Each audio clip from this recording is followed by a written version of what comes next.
வணக்கம். விவசாய பெருமக்களுக்கு வணக்கம், பெண்களுக்கு வணக்கம், பொடிசு சிறுசு பெருசு நீங்க கூடி இருக்கிற எல்லாருக்கும் வணக்கம். ரைட்டு, ஆரம்பிக்கலாமா? ஆரம்பிக்கலாமே. 2021 வருஷத்துல வைகையும் காவேரியும் ஓடுற செந்தமிழ்நாட்டுல ஒரு நரியோட கொழுந்தும் விடியல் தரோன்னு சொல்லி அரை நிலை ஏறினாங்க. தமிழ்நாட்டுல தமிழர்களுக்கு 70% வேலை தர்றோம், நீட்டு தேர்வு ரத்து செய்யறோம், விவசாய கடன் தள்ளுபடி பண்றோம், கல்வி கடன் தள்ளுபடி செய்யறோம், இப்படி எல்லாம் தரோன்னு சொன்னீங்களே, செஞ்சீங்களான்னு மக்கள் கேக்குறாங்க.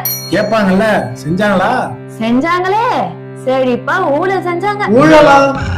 மணல் கொள்ளை செஞ்சாங்க. மணல் கொள்ளையுமா?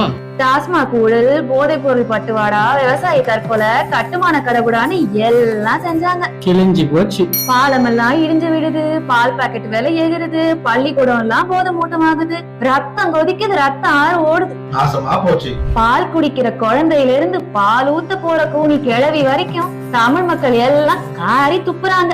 அதுக்கு அவரு என்ன சொல்றாரு? இதுக்கு அப்புறமுமா மக்கள் இவங்க உருட்டுகளையும் திருட்டுகளையும் பார்த்துட்டு சும்மா இருப்பாங்க? ஊரே கேக்குது, சொன்னீங்களே செஞ்சீங்களான்னு. கேட்பாங்கல்ல. டே தகப்பா, சொல்றா, சொன்னீங்களே செஞ்சீங்களா?